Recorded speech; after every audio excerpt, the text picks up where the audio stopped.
강혜신의 오늘의 미국.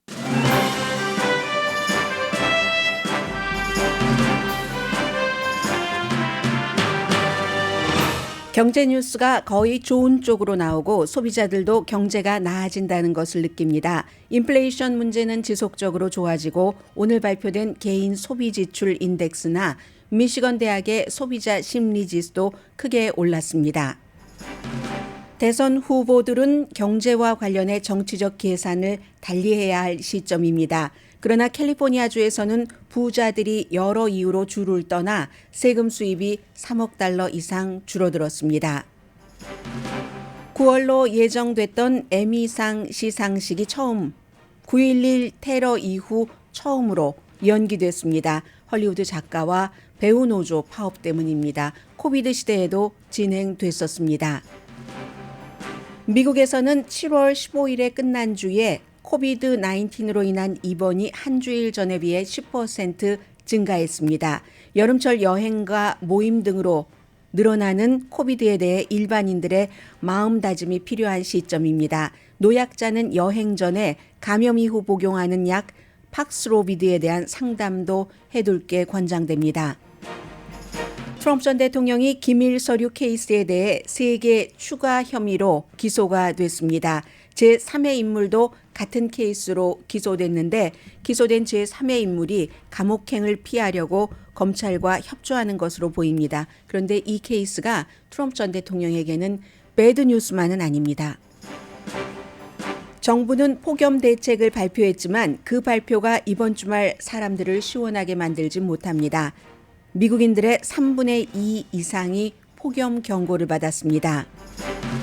반란을 일으킨 바그너 용병대장 프리고진이 아프리카 정상회의에 참석했습니다. 블라디미르 푸틴 러시아 대통령이 주최한 회의입니다.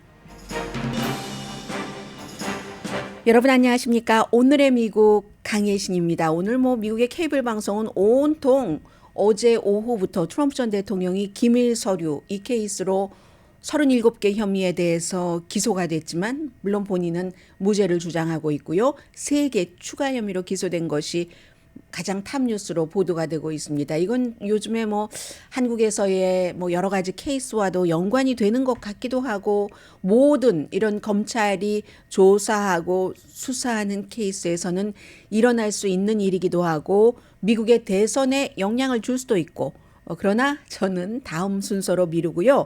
오늘 먼저 경제 문제를 전해드리겠습니다. 인플레이션이 계속해서 나아지고 있습니다. 개인 소비 인덱스, 연방준비제도가 굉장히 자세히 지켜보는 겁니다. 이걸 보고 나서 이제 9월 22일에 올해 마지막 공개시장위원회에서도 이자율을 올릴지 여부를 결정하게 되는데 6월 달에 개인 소비 지출 인덱스라는 것이 1년 전보다 3%가 올랐습니다.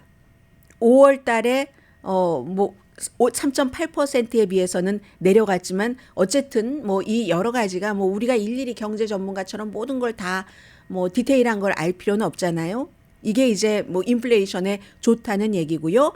또 이제 휘발성이 있는 값이 자주 변하는 그런 품목을 제외한 코어 개인 소비 인덱스도 6월 달에 4.1%, 5월 달에 4.6%보다 조금 이제 줄어들었는데 이런 모든 것들도 괜찮은 편의 그런 지수고요. 또 고용 비용 인덱스라는 게 있는데 이건 임금이 성장하는 것을 포괄적으로 알아볼 수 있는 그런 지수입니다. Employment Cost Index인데요. 이것도 역시 임금 상승이 인플레이션을 잡는 데 있어서는 조금 임금 상승이 슬로우했기 때문에 그렇다고 상승되지는 않는 건 또 아닙니다. 그래서 괜찮다 2, 4분기에 결국은 쭉 여러 가지 이런저런 자료를 보면은 인플레이션은 줄어들고 또 봉급이 늘어나는 것이 조금 주춤했다 하더라도 인플레이션이 낮아지니까 실제로는 그것보다 조금 더 쓸 돈이 있는 거잖아요. 그래서 이제 임금과 봉급 날마다 받으시는 분들도 계실 테고 한 달에 2번 받으시는 분들도 계실 텐데 그런 것들이 이제 2, 4분기에 1%가 올랐답니다. 1, 4분기보다는 조금 덜 올랐어요. 1, 4분기는 1.2%. 이렇게 덜 오르는 것을 연방준비제도가 원하는 거죠. 돈이 너무 많으면 사람들이 밖에 나가서 돈을 쓰고 너무 많이 쓰면 또 물가가 오르고 그게 이제 인플레이션이기 때문에 그렇습니다. 그래서 이제 함께 보면은 여러 가지 데이터상 인플레이션이 잡히고 있다. 연방준비제도가 엊그제 0.25%그 이자율을 기준금리를 올리면서 더 이상의 경기 침체는 올해 없다라고 선언을 했죠. 이제 그런 부분과 함께 2, 4분기의 국내 총생산이 예상이 1.5%였는데 2.4%나 됐다는 것 어제 나온 발표잖아요. 물론 성장되는 것만이 전부는 아닙니다. GDP가. 그 가운데서도 아주 큰 덩어리가 큰 주택시장 같은 것이 어려움이 있기 때문에 그러나 주택시장이나 몇몇 분야를 제외하고는 지금 괜찮은 편이기 때문에 경제가 견고하다. 인플레이션 잡히면서 이렇게 보고 있고요. 오늘 이제 유니버시티 오브 미시건의 소비자 확신 지수라는 것이 나왔는데 이게 이제 7월 달에 올랐습니다. 7월 달에 올랐는데 이 모든 것들도 자세히 말씀드릴 필요는 없을 것 같고 아시는 분은 이미 너무 잘 알고 계시고요. 이 인덱스 수치라는 것은 올라갈수록 좋은 건데 소비자의 심리 지수니까 그러니까 그 전과 쭉 그 추세를 보면 되잖아요. 소비자 심리는 경제에 대해서 계속 올라가는 추세다 하는 겁니다. 7월 달에 71.6, 6월 달에 64.4였으니까 올라갔잖아요. 이제 인플레이션 줄어들고 고용시장은 너무 뜨겁지도 않는 상태에서 안정되고 하니까 이제 이런 것이 나온다는 얘기고 그리고 유니버시티 오브 미시건의 소비자가 경제에 대해서 생각하고 있는 것 말고 컨퍼런스 보드의 소비자 확신 지수도 마찬가지로 7월 달에 117, 6월 달에 109.7보다 조금 올라갔잖아요. 추세를 보는 겁니다. 이 모든 것이 컨퍼런스 보드가 소비자가 경제를 어떻게 생각하느냐 하는 것은 뭐 당연히 소비하는 것, 내가 소비를 앞으로 어떻게 더 할 것인가 말 것인가, 가구를 사야 돼, 말아야지 돼 이런 것, 휴가, 또 주식시장, 이자율에 대한 기대치 뭐 이런 모든 것을 감안했어도 6월 달에 비해서 7월 달에도 역시 소비자들이 경제를 생각하는 확신 지수는 조금 높아졌습니다. 이제는 좀 여행도 가고 영화도 보고 바비도 보고 오펜하이머도 보고 한다는 얘기잖아요. 경제가 조금 다이나믹해지는 것이 견고한 상태로 다이나믹해진다는 것. 그리고 사실 뭐 오늘의 미국에서는 많이 말씀드리지 않지만 미국의 그 가수 테일러 스위프트라는 가수가 이만저만 인기인 게 아닙니다. 젊은 여성 그리고 이 음악 업계에 대해서도 며칠 전에 그 숨진 그 아이리쉬 가수와는 달리 이미 스트리밍 서비스에 나왔던 가수이기 때문에 본인을 아주 빅한 그 회사 업계에 의지 않고 혼자 막 그 여성이 당당하게 많은 것을 해내가고 해서 그 주는 상징 의미도 있고 해서 테일러 스위프트라는 가수가 굉장히 인기인데요. 그 가수 티켓이 지금 엄청 팔리고 있잖아요. 코비드 때에 좀 멈췄던 것이 각 도시에서 뭐 공연을 시작하는데 그런 것들 그럼 타운에 한번 이 테일러 스위프트 같은 가수가 오면은 완전히 뭐 호텔, 교통, 먹는 것, 뭐 항공사, 렌트카 붐이잖아요. 이런 것들이 다이나믹해지고 있다는 얘기입니다. 그럼 바비 인형은 영화만 보나요? 아니죠.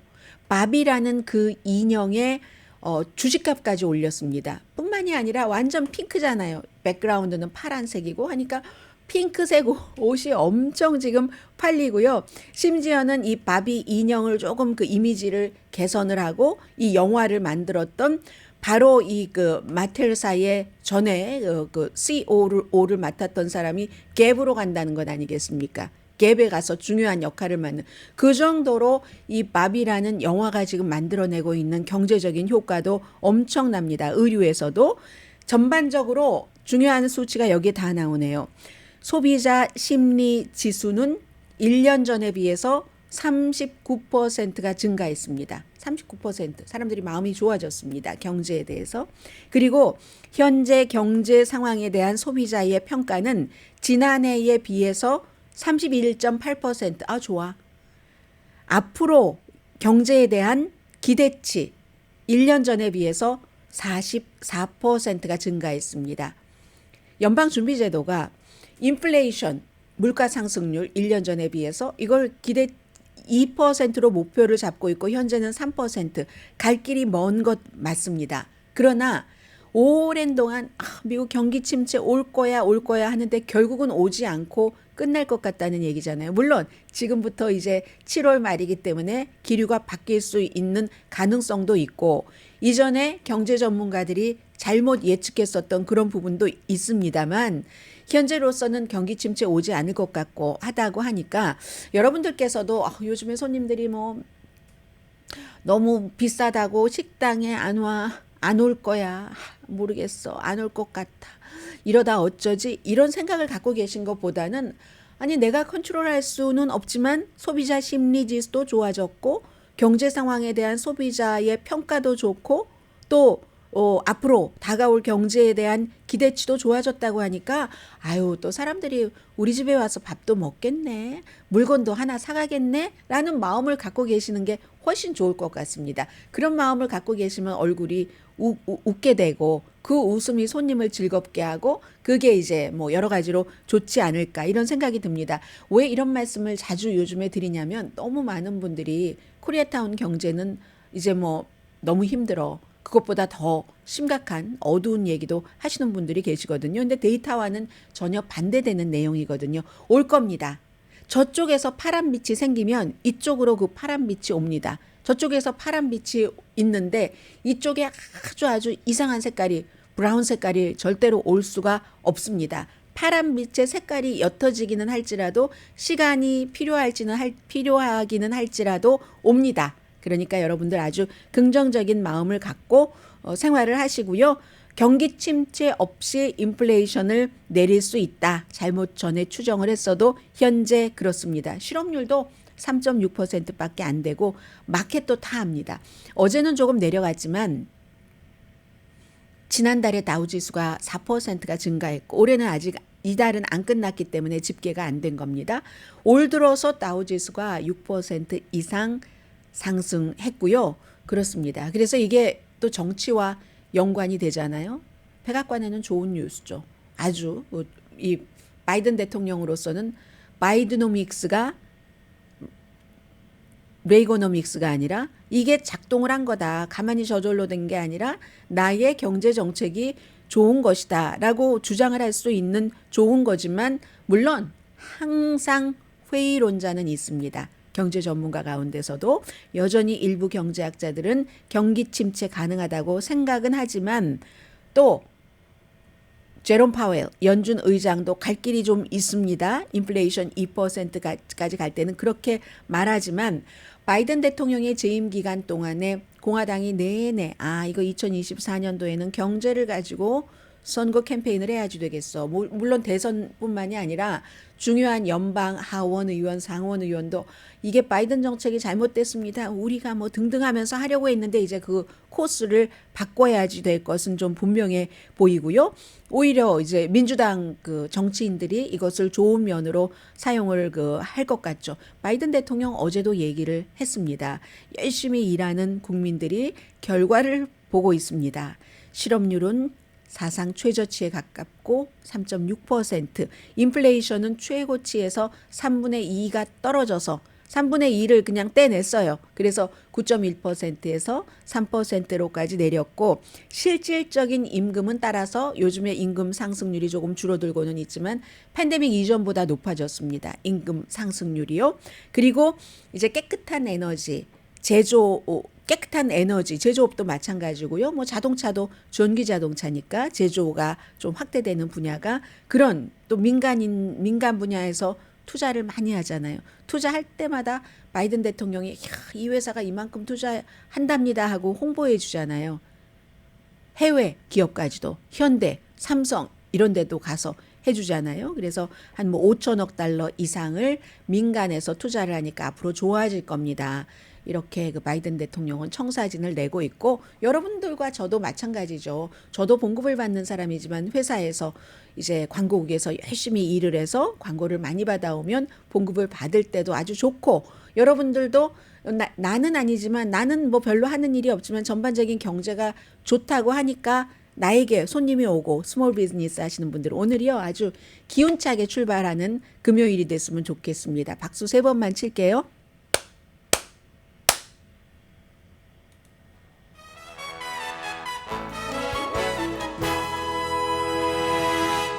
캘리포니아주 얘기는 드리지도 못했네요. 잠시 뒤에 드릴게요. 캘리포니아주에 대해서 여러 가지 늘 얘기가 나오잖아요. 인구가 줄어든다. 뭐 세금이 너무 비싸. 그래서 부자들이 다 다른 데로 떠나잖아 하는데 구체적인 숫자가 조금 나왔고요. 그리고 제가 또 드리고 싶은 말씀도 있고 잠시 뒤에 그 부분은 전해드리고요. 잠시 전에 제가 후원업체 말씀드리면서 살짝 텔레비전을 봤는데 텔레비전 선전인데 무슨 선전인지 모릅니다. 어떤 여성이 카메라, 요즘은 뭐 휴대폰으로 많이 찍으니까 그런데 제대로 된 카메라로 탁 앵글을 잡고 어디에 착 보이는데 흑백으로요. 너무 멋있었어요. 잠시 뒤에 뵙겠습니다. 라디오 서울 방송 오늘의 미국 듣고 계십니다. 네, 정치 뉴스부터 좀 말씀을 드리겠습니다. 이제 어제 오후부터 이 뉴스가 나와서 이 트럼프 전 대통령이 또 마녀 사냥 얘기를 무척 많이 하고 있는데요. 기본적으로 지금 트럼프 전 대통령이 기밀 서류 문제에 관련해서는 37개 혐의로 기소가 됐잖아요. 이런 일이 흔치는 않은데 추가로 기소가 되는 겁니다. 40개 혐의예요. 그리고 또 추가로 한 사람까지 더 기소가 됩니다. 지금까지 기소된 사람은 트럼프 전 대통령 37개 혐의, 그리고 월터 나우터라는 트럼프 전 대통령의 뭐 개인 비서 비슷하게, 집사 비슷하게 일하고 있는 해군 출신의 사람이 6개 혐의로 기소가 됐습니다. 그런데 어제는 3개 혐의 가운데서 2개는 같은 거예요. 뭔가 그 사법 방해를 했다는 거고, 하나는 이제 그 스파이 혐의의 그 스파이법에 근거한 그 혐의인데, 이 2개는 뭐냐면은 이 말하려고의 여러 가지 그 서류들이 보관돼 있었잖아요. 기밀 서류들이. 그걸 트럼프 전 대통령의 지시를 받아서 말하려고의 56살의 매니저가 IT 담당자에게 저거 삭제해라. 그 보안 이 카메라요. 보안 카메라를 삭제를 해라라고 지시를 한 겁니다. 그 IT 담당자가 처음에 거부했습니다. 나는 그럴 권한이 없다. 했는데도 이 매니저가, 이 프로퍼리 매니저죠. 매니저가 보스의 지시다 해서 결국은 삭제했다는 거예요. 삭제된 내용은 그 건물 자체가 기밀 서류들이 막 박스로 있었잖아요. 그걸 보관한 곳이기 때문에 그것을 삭제하기 위해서 그렇다 해서 이 매니저도 기소가 됐고, 이 매니저가 기소가 됐다는 것은 특별검사 잭 스미스의 협조를 하는 거구나.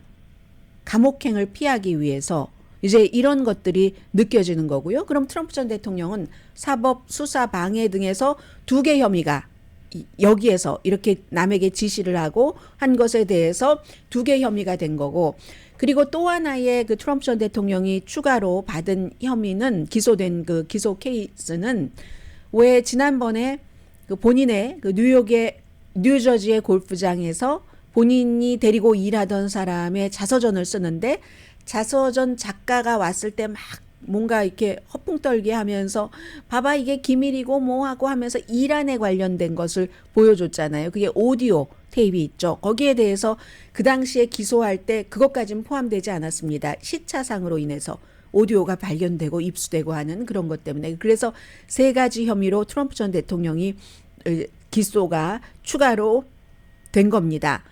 그런데 이때마다 꼭 얘기를 합니다. 바이든 집에서도, 바이든 차고에서도, 그리고 마이크 펜스도 마찬가지로 이런 기밀이 나왔는데 왜 트럼프 전 대통령만 갖고 그러느냐고, 왜 그러냐고 라고 얘기를 하시잖아요. 그러면 그때마다 설명을 드려도 안 들으시는 것 같아요. 여러분들께서. 트럼프 전 대통령은 굉장히 많은 박스를 100박스 이상을 가지고 나가서 달라고 했는데도 안 주고 1년 반을 끌다가 결국은 판사가 영장을 발부해서 FBI가 거기를 막 무조건 쳐들어갔다고 생각을 하시는데 그게 아니라 달라고 할 만한 주체가, 기록물 보관소가 해도 안 주니까 영장을 받아서 FBI가 간 것이고, 그리고 마이크 펜스와 바이든 대통령은 본인들이 이런저런 일이 있으니까 나는 혹시 하면서, 왜냐하면 기밀이라고 분류되는 것이 너무 광범위하답니다. 그래서 그냥 쓸려왔을 수도 있고 하니까 그런 과정에서 발견됐고, 양은 트럼프 전 대통령과 비교할 수 없이 작고 그 중요도에 있어서도, 그리고 그런 것들을 자진해서 돌려줬잖아요. 그래서 그게 너무너무 차이가 나는 겁니다. 그걸 이제 여러분들께서 인식을 하셔야 되고요. 또 하나는 이렇게 그 말하자면 트럼프 전 대통령이 사법방해뿐만이 아니라 증거 인멸을 한 거잖아요. 증거 인멸을 이제 시도를 하고 실제로 지워졌다고 하거든요. 그리고 나서도 계속 이제 이런 것도 변호사 메모도 있는데 아니 트럼프 변호사가 약 먹었어? 그걸 왜 검찰에 줘? 하고 하는데 수사 과정에서는 모든 것들이 다 드러날 수가 있고 검사가 maybe 그 변호사의 노트를 압수했을 수도 있고 아니면 변호사가 다 보여줬을 수도 있고 트럼프의 변호사도 트럼프의 이 마랄라고의 매니저처럼 결정적인 순간에는 나냐 트럼프냐잖아요. 루디 줄리아니도 마찬가지 선택을 해야 될지 모릅니다. 나냐 트럼프냐의 과정에서 나를 선택한 것인지도 모르고 아니면 압류수색을 한 건지도 모르고 그 메모에 정확하게 변호사가 많지만 에반 코크란이라는 변호사가 메모를 적어 놓은 거예요. 트럼프 전 대통령이 물어본답니다. 아니 이렇게 자꾸 달라고 하는데 여기 그냥 무응답으로 그냥 무시하고 넘어가면 어떨까? 아니 여기는 아무것도 없다고 한 개도 없다고 늘 주장하는 거잖아요. 막 발견된 뒤에도 없었다고 얘기를 하잖아요. 그렇다고 하면 어떤가? 이게 수사 중에 변호사의 메모로 입수가 된 겁니다. 특별검사 측에서. 그러니까 이건 완전히 그 비교를 하시면 안 돼요. 여러분들께서 마이크 펜스와 바이든 대통령이 기밀 서류 있는 거 갖고 있다면 특히 바이든 대통령은 뭐 그라지에 뭐 제대로 보관도 하지 않았고 이렇게 얘기하시는데 그건 무식한 얘기입니다. 나쁜 뜻으로 무식하다는 게 아니라 사안을 몰라도 이렇게 모를까 하는 얘기를 아시는 분들은 속으로 그렇게 생각하고 점잖아서 여러분께 뭐 그렇게 말대꾸 안 할 수도 있거든요. 그러니까 앞으로는 그런 얘기 하지 않으셨으면 좋겠고요. 분명한 건 이 매니저도 감옥에 들어갈 만하니까 본인이 알고 있잖아요. 그걸 사주했는가 하지 않았는가. IT 그 직원에게. 아니까 이걸 협조를 하는 거겠죠. 미국에서 아무런 증거 없는 것을 검찰이 무슨 고문의 시대도 아닌데 들이대고 그럴 수는 없을 겁니다. 그래서 그동안은 트럼프 쪽에 붙는 게 좋은가 이쪽에 붙는 게 좋은가 하다가 그랬을지도 모르죠. 어쨌든 현재까지는 월터 나우터라는 집사처럼 일하는 그 젊은 해군 출신은 젊어 보여서 그렇지 뭐 40대인 것 같던데요. 그 사람은 아직까지는 이제 트럼프 전 대통령 입장이고 많은 사람들은 루디 줄리아니도 내가 거짓말했다. 부정선거 가짜 막 여행용 가방에서 바이든 표를 개표원들이 세고 있었다고 하고 얘기를 하기 시작하잖아요. 그래서 이 문제는 어떻게 갈지 아무도 모릅니다. 그런데 이렇게 되면은 여기까지 보면은 아, 트럼프 전 대통령에게 굉장히 나쁜가 보다. 트럼프 전 대통령이 선거에서 큰 피해를 보겠다라고 생각할 수도 있지만 그렇지 않습니다. 트럼프 전 대통령에게는 재판 날짜를 연기하는 게 최선의 대응입니다. 이걸로 또 연기될 수 있죠.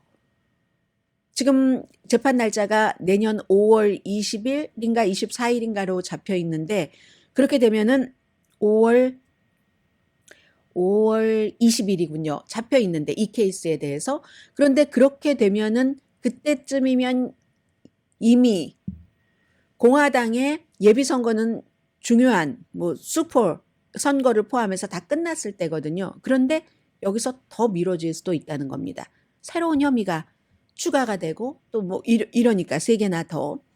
그래서 트럼프 전 대통령은 선거가 끝나고 나서 이 일이 나오기를 누구보다도 바라는 사람입니다. 그래서 이건 굿뉴스와 배드뉴스가 같이 가는 거다. 활용하기에 따라서. 그렇게 되는 거고요. 그리고 이제 선거 이후에 본인이 당선되면 본인이 사면할 수도 있고 트럼프 전 대통령으로서는 충분히 사면을 할 만한 캐릭터를 보여줬고요. 사면 얘기가 나왔으니까 말씀드리는데 어제 바이든 대통령은 지금 내 아들 그 문제에 대해서 절대로 백악관 대변인이 얘기를 했습니다. 바이든 대통령은 어떤 일이 있어도 대통령 본인의 아들에 대해서 사면하지 않는다. 그건 법치국가에서 있을 수 없는 일이고 법치에 따른다. 그 판단도 그렇고 판결도 그렇고 그 이후에도 그 일 갖고 내 아들을 사면하지 않는다라고 얘기를 했습니다. 아무튼 이것 이후에도 트럼프 전 대통령 의사당 폭동 사건에 대해서 조지아주 케이스에 대해서 스케줄을 잠깐 보고 이 섹션 끝낼까요? 지금 어떻게 여러분들께서 그림을 잡고 계시면 되냐면 뭐 특별히 신경 쓰실 건 없습니다. 제가 그때그때 말씀은 드리겠지만 그래도요. 이제 8월 23일이면 금방이잖아요. 그때 첫 번째 공화당 대선 후보의 토론이 있습니다.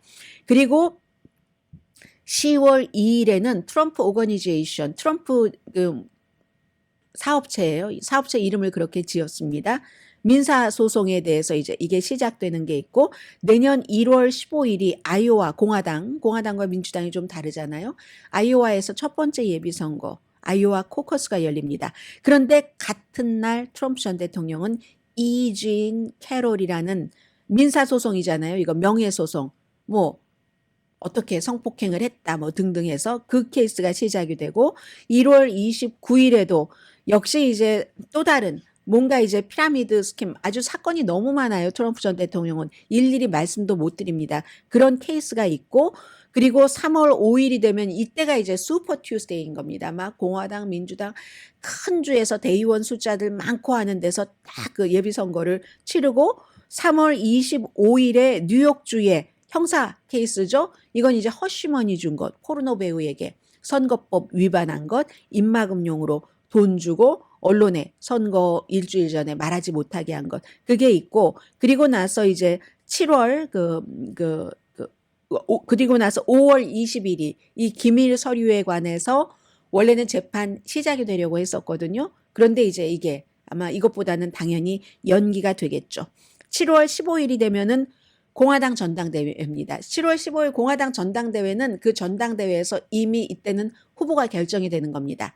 내년 7월 15일이니까 아직 1년이 남지 않았죠. 그 전에 선거가 다 끝나서 어느 정도가 되면은 정리가 되고 7월 15일이 되면은 네, 저는 이 그 공화당의 대선 주자를 받아들이겠습니다 하고 그 받아들이는 연설을 하는 게 공화당 전당대회가 7월 15일에 있습니다. 아무튼 스케줄은 이렇게 돼 있고요. 이제는 트럼프 전 대통령의 백악관 시절에 변호사 가운데서도 증거는 차고 넘친다. 기소될 만한 이런 얘기들 나오고 있고요. 그리고 또 하나는 뭐 정치적으로는 미치 매코넬 공화당 상원 원내대표 어제 말씀드렸죠. 다이언 파인스타인이 90세입니다. 계속 뭐 완주한다고 하고 남은 임기 채운다고 하고 또 81살인 미치 매코넬도 여러 번의 넘어짐, 뇌졸중, 또 뭐 실어증 잠시지만 이런 것이 있었음에도 불구하고 나는 끝까지 2026년까지가 임기거든요. 끝까지 간다. 그것뿐이 아닐 거예요. 이 사람은 다음 선거에서 공화당이 다수당이 돼서 상원, 내가 다수당의 상원 대표를 해보겠어. 이런 생각을 아마 하고 있을지도 모릅니다. 아니면 또 트럼프 전 대통령이 아니면 다른 사람이 공화당이 대통령이 되면은 또 공화당도 다수당이 되면 미치 매코넬은 상원 의장이 되는 거죠. 상원 의장, 상원 의장은 부통령이죠. 상원 의장은 부통령이고 어쨌든 다수당의 그 대표가 돼서 다수당이면 훨씬 영향력이 막강하잖아요. 그럼 영향력을 권력을 내가 부리겠어 뭐 이런 것뿐만이 아니라 40년이나 그 상원 의원을 한 사람이니까 본인의 레가시를 마무리하기 위해서 이제 뭐를 앞세워서 그렇게 하는가 하는 것을 하려고 할 것 같습니다. 잠시 뒤에 돈 얘기를 말씀드리고요. 그리고 지금부터는 여러분들 다시 코비드를 조심하셔야지 됩니다. 전해드리겠습니다.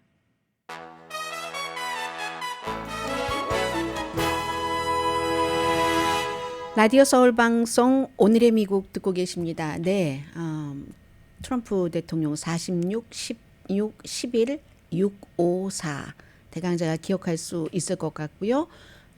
지지율이 이게 어디 아이오와 주에서 여론조사를 한 건데 30% 차이 나네요. 론 디센티스 16%와 그리고 세 번째가 팀 스캇이었고 세 번째가 팀 스캇이 아니라 기술 분야의 그 전문가였고 네 번째가 니키 헤일리였고 다섯 번째가 누구였죠? 말씀드리다 잊었어요. 아무튼 뭐 네 번째, 다섯 번째, 세 번째 별 의미 없습니다. 공화당들이 선택을 한 것이 그렇고요. 돈은요. 제가 돈이 없어서 그런지 저는 돈이 있으면 쓸 궁리부터 하거든요. 그래서 얼만큼이 돈이 생기겠구나 하면 미리 써요. 그런데 지금은 나올 때도 없으면서 컴퓨터를 하나를 집에 있는 컴퓨터를 바꿔야지 되는데 이걸 어떻게 쓰나 뭐 이런 궁리를 하거든요. 저 같은 사람은 돈이 없는 거예요. 그런데 돈을 잘 다뤄주는 쪽으로 향한다고 하잖아요. 돈이 조금 있으면 돈을 더 키우는 사람은 이걸 어떻게 불리지? 저는 이걸 컴퓨터를 어떻게 하지? 아, 이거 아이패드를 바꾸나? 뭐 이런 생각을 하는데 이 돈으로 어떻게 더 큰 돈을 만들지? 이런 생각을 한다고 하잖아요. 그래서 돈 자체도 돈을 잘 트릿해주는 쪽으로 따라간다라는 얘기를 많이 하는데 캘리포니아주에 이제 부자도 많이 살고 있지만 그런 부자들이 막 세금도 너무 비싸고 또 생활비도 많이 들고 생활비와 집값보다는 세금이 더 큰 이유가 될지 모르겠습니다. 그래서 다른 곳으로 많이 이제 이사를 가고 있는 것을 오늘 부동산 웹사이트도 뭐 레드핀, 뭐 질로 한창 굉장히 오래 승승장구하다가 이제 새로운 것들이 자꾸만 나오기 시작합니다. myelisting.com이라는 곳을 지금 요즘 언론 매체에서는 주목을 하고 있거든요. 아마 선전도 많이 하는 것 같아요. 그러나 선전을 하던 선전을 하지 않던 상품이 좋으면 쓰는 겁니다. 언론 매체에서도. 저희 라디오 서울 방송에서 뭐 예를 들면 다음번에 이재영 변호사, 대한항공, 유튜버 강자, 앤드류 최용자, 조 마리아, 우메켄, 홈쇼핑 월드, 케네스 김 성영, 또 김스 전기 그럼 다 불러드려야지 되나요? 어떻게 다네요? 눈에 보이는 것만 리처드 호프만, 서도관경, 알렉스 차 변호사, 야마박, 뭐 권마태, 브라이언 와인버거, AMP, 한국 홈쇼핑 라이브, 판타지, 대복정 등등 해서 많은 분들이 계시지만 저희가 선전을 하지만 물건이 좋으면 여러분들께서 가시는 거잖아요. 그래서 요즘은 부동산 리스트에서 myelisting.com을 많이 보고 있는데 언론 매체에서는요. 캘리포니아주에서 부자들이 다른 주로 떠나서 2021년도 세금이요. 개인 소득세가 3억 4천 뭐 200만 달러가 줄어들었다. 이런 얘기거든요. 인구 센서스에 따르면 지금 3년 연속 돈 많이 버는 사람들이 다른 주로 빠져나간다는 거잖아요. 그럼 이렇게 볼 때는 돈 많은 사람들이 돈을 지킬 때는 아무리 캘리포니아주가 바이오텍이 붐이어도 날씨가 너무 좋고 너무 아름다워요. 아주 시원합니다. 최고 수준의 대학들이 있습니다. 문화도 풍부하죠. 팝 문화 특히. 그래도 캘리포니아주의 높은 소득세가 고소득자들을 멀리하게 합니다. 그래서 고소득자가 아니더라도 가까이 있는 라스베가스로 이주하신 분들이 많잖아요. 지난 몇 년 사이에. 텍사스로 이주하신 분들도 그렇고. 그 모든 것들이 생활비 싸고 물가 싸고 하지만 결국은 소득세가 많은 부분을 차지하고 있는 거잖아요. 그래서 가는 곳이 플로리다, 텍사스, 애리조나. 뭐 플로리다의 경우는 스윙 스테이트였다가 레드 스테이트지만 뭐 텍사스라든가 애리조나라든가 뭐 워낙에 오랜 동안 레드 스테이트였고 경제 같은 것에 있어서 자유 같은 것을 많이 그 생각을 하고 하니까 그게 이제 소득세 같은 것에 사람들에게 많이 부담을 주지 않는 거죠. 플로리다주가 가장 많이 소득세가 거친 게 증가했습니다. 그리고 텍사스, 그다음에 애리조나이거든요. 캘리포니아주가 돈을 많이 잃어버릴 때 뭐 플로리다주나 텍사스주나 애리조나주는 많이 그 돈들이 늘어나는 겁니다. 그래서 이제 그 고소득자는 캘리포니아주 골든 스테이트에서 플로리다주 선샤인 스테이트로 많이 가고 있는데 돈을 잘 대우해 주니까는요. 그만큼. 그래서 개인 그 고소득자에게 좋다.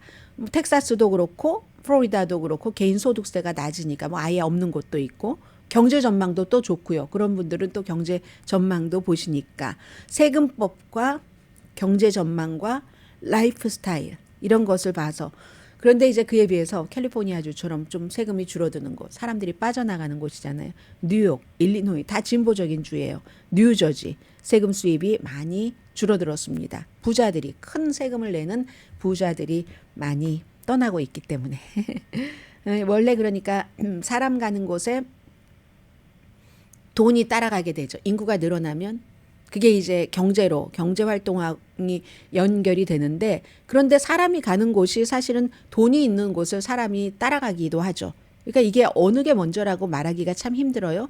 어떤 수준까지는 어느 게 먼저였다가 사람이 먼저였다가 그다음에 돈이 따라갔다가 근데 그것보다 더 엄밀히 따지면 사람이 그럼 왜 갔냐. 돈이 보이기 때문에 이렇게 되니까 해석하기에 따라서 다른 것이고요. 코비드 말씀을 조금 드리겠습니다. 7월 15일에 끝난 주에 코비드-19로 인한 입원이 한 주일 전에 비해서 미 전국적으로 10%가 증가했습니다. 아마 여러분들께서 살고 계시는 지역도 비슷하지 않을까. 더 많은 주도 있고요. 하지만 뭐 로스앤젤레스 카운티도 늘어났습니다. 입원율은 피크 때와는 뭐 비교할 수 없이 낮죠. 그건 뭐 당연한 것 아니겠어요? 그런데 남부 또 그 사이에 대평원 거쳐서 락키 마운틴 하이 이런 곳이 지금 늘어났고 캘리포니아주는 아직 너무 위험해. 이런 정도는 아니거든요. 앞으로가 문제인 겁니다. 그리고 앞으로 그렇게 될 때 사람들이 얼마나 아플까? 우리 면역은 지금 어느 정도 돼 있는 거야? 전염률은 어떻지? 그 당시에 이름도 잊어먹었는데 코비드-19 이름이 여러 가지로 붙었잖아요. 뭐 알파부터 베타 뭐 감마 등등등등 해서 그렇게 붙어서 어떤 건 더 엄청 강하고 했었잖아요. 그걸 아직 알 수는 없고요. 로스앤젤레스를 예로 들어드리자면 로스앤젤레스도 지금 카운티요. 시리가 아니라 더 크게 봤을 때 코비드 올라가는 추세입니다. 입원율도 올라가고 감염자 테스트하면은 양성 반응이 늘어나서 월요일에 끝난 한 주일 동안 테스트하면은 100% 가운데 7.6%가 양성입니다. 그런데 그러면은 뭐 94%는 음성이 93%가 음성이네요. 그런데 한 주일 전에는 이게 4.1%였거든요. 거의 배로 뛰어 올랐잖아요. 이번 주 한 주일 지나면 더 심하다고도 할 수 있는 거고 한 달 전보다는 이미 2배가 됐습니다.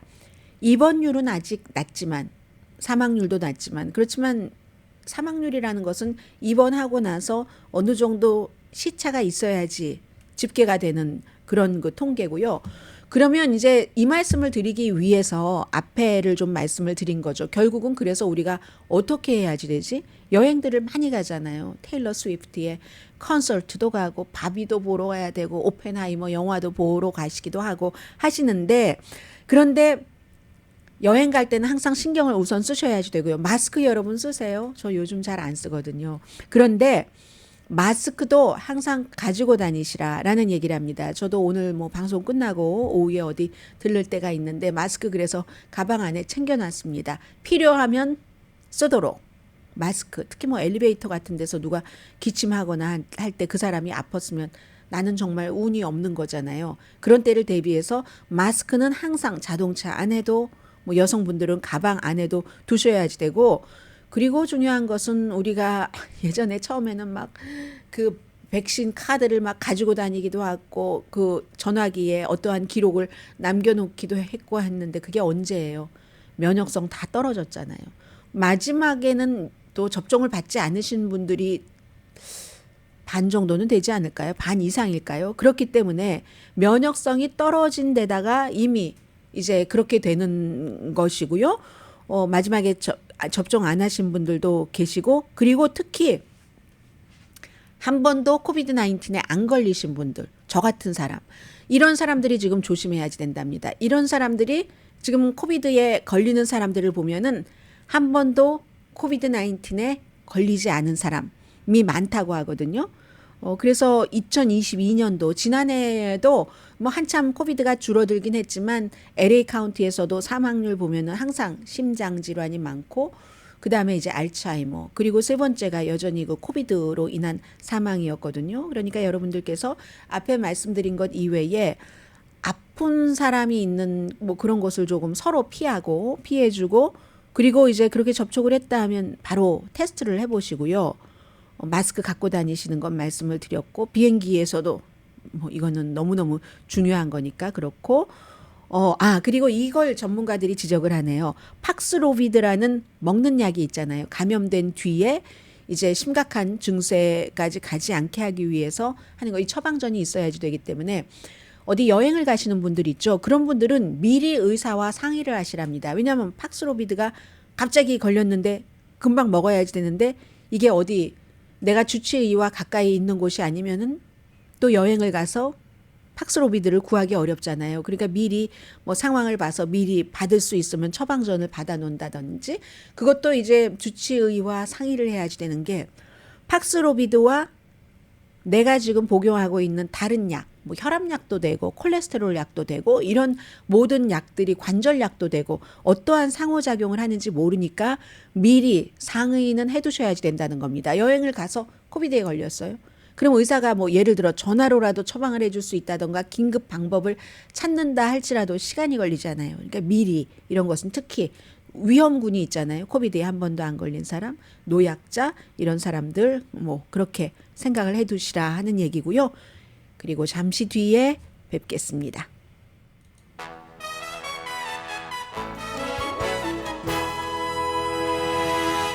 라디오 서울 방송 오늘의 미국 듣고 계십니다. 하원은 지금 휴회를 하는군요.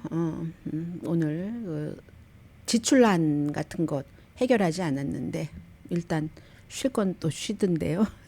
쉬어도 뭐 정치인들은 지역구 가서 정치 활동하니까요.